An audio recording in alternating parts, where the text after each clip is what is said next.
All I can say is that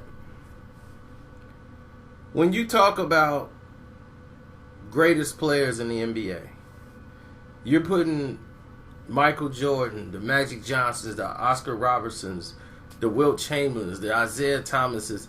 Today's players, they want to put them in that category. But when you have yesterday's players, even those who were just role players like Steve Kerr, saying something like, let me say, Stephen Curry is the next Michael Jordan, and who would be the better between the two. It's an insult to that coach. Because Steve Kerr was a very confident player. He wasn't a perennial all-star, but he was somebody that could shoot. He could score. He was a great free throw shooter. This guy, that when he played, they said, well, he's better to teach the game to Steph Curry than anybody else. Because Steph shoots like him. They both guards. They're going to get along just fine. Wrong. Nope. That's Steve Kerr, man. In my Charlie Murphy voice. Alright. That's Steve Kerr, man. So, Steve Kerr, who played with Michael Jordan, missed a critical shot against the Utah Jazz. In a timeout, they got the ball and a second chance to win the game again. He went over to Michael Jordan and said, give me that shot again. I guarantee you I won't miss it. He couldn't believe he missed that shot. Michael Jordan gave him the shot again to make. And he made it. All net. Ever since then, you couldn't stay Steve Kerr nothing. He went to the Spurs, won 2 more championships. So Kerr got 5 championships. And Will Perdue was with him during those times, so he got another 2 chips. So they both ended up with 5 championship rings. And then he got just 1 as a coach, so now he's got 6. So his arrogance of I know this game is very high. He's very confident about it. Now, you got a situation you got to deal with. Translation. Curry. I remember telling y'all last year outside of a restaurant, all y'all needed to know about Stephen Curry. Stephen Curry. When y'all was saying he's the most unstoppable force in basketball, his shooting is incredible, can nobody do this and that, I told y'all then he's not a traditional point guard. He does not play the game correctly, and this will come up to eventually bite him. He's not what you think he is. Now, him making all those shots, that was incredible. But when it comes to the finals and the playoffs, when they putting that pressure on you, they know how to play you now. And have you noticed? He's not really doing that well shooting like he used to. What happened to those circus shots? You see him maybe once in a while. He's not every game no more. That confidence level is gone. It's evaporated. He's questioning himself. He's questioning, should he take the shot? He's questioning, should he give it to Durant? He's questioning, why have I got the ball right now? Once you do that, your game is off. Go and watch the film and look how many games he's second guessing. I'm not talking about like the Timberwolves and all those teams that's just showing up because, they got to get paid. And that's why they're there. I'm talking about against the good teams, where it's going to matter. So when the games get hot down the stretch, when it matters, is he going to disappear? And for Durant, people say, oh, well, Durant, man, he always choking the clutch. Durant's tired. Do you know that? Durant is doing so much work, y'all don't even give him credit for. See, when he was in OKC, most people didn't see it because they didn't really watch too many OKC games.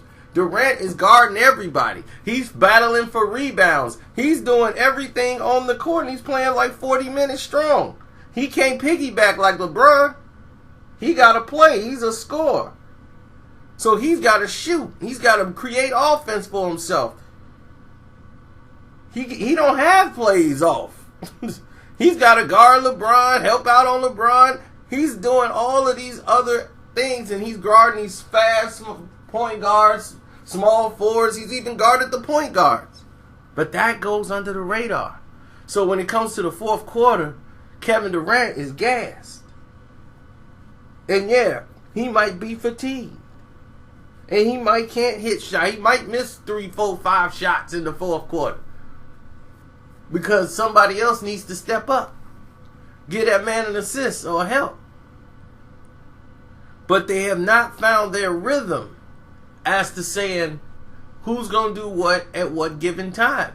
Because you got somebody like Stephen Curry who continuously make mistakes, mental mistakes. But it's personal with Kerr and Curry.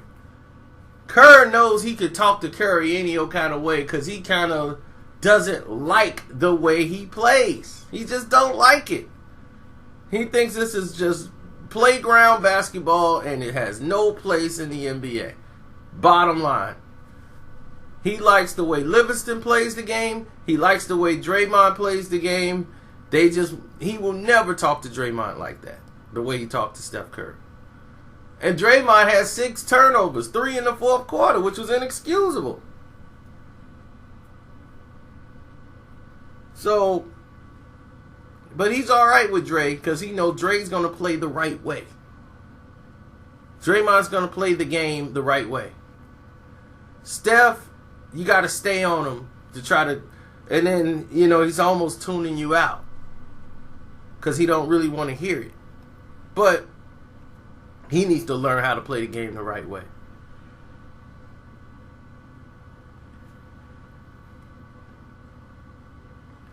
So, on that note, that's why you see Curry, he's like entertaining ideas of going elsewhere. You're like, wow, why would a 2-time MVP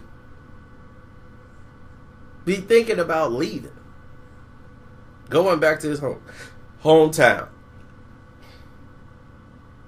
Now, there's a major coaching or some personality or some conflict of interest when you hear somebody talk about they would rather go play for the Charlotte Hornets, they still the Bobcats to me, than play for the number 1 team in the NBA.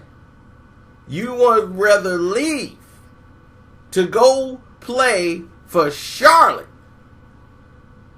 than to play for the number 1 team in the NBA. There is a problem. Oh, he's just homesick. Oh, no, that's bull. Bull-loney. You got a whole offseason to go home. You ain't that homesick. Trust me. You wasn't homesick when you was winning NBA championships. You wasn't homesick then. But you homesick now. Everybody get homesick when they losing. And the game is no longer fun because the coach is reaming you out. He can't ream you out when you didn't score 45 points and you didn't hit 8, 9 3-pointers and got 7 turnovers. It's kind of hard to ream you out. He's going to say, hey, watch and cut down them turnovers. But you can't really do it when the crowd is, it's Curry, man, he the best. And he bragging, he's swagging and chewing on that mouthpiece. It's kind of hard to tell him something. But now, Kerr's trying to coach him. And, Kerr's a pothead, so he going to go home, pack a bowl, and just smoke it out. And ride and get Mark Jackson's checks. Keep cashing them.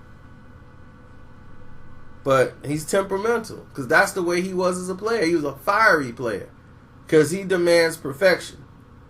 He's somebody who likes execution and perfection. And this season, I must admit, they have been trying to run offense and run plays more than what they did last year. Now, will it continue? Who knows? But what I do know is that this season, if they don't win it, it's going to be a major shakeup in Golden State. Guaranteed. If they go to the finals and lose again, this whole team is getting shook up. Mark my words on that. I'm out.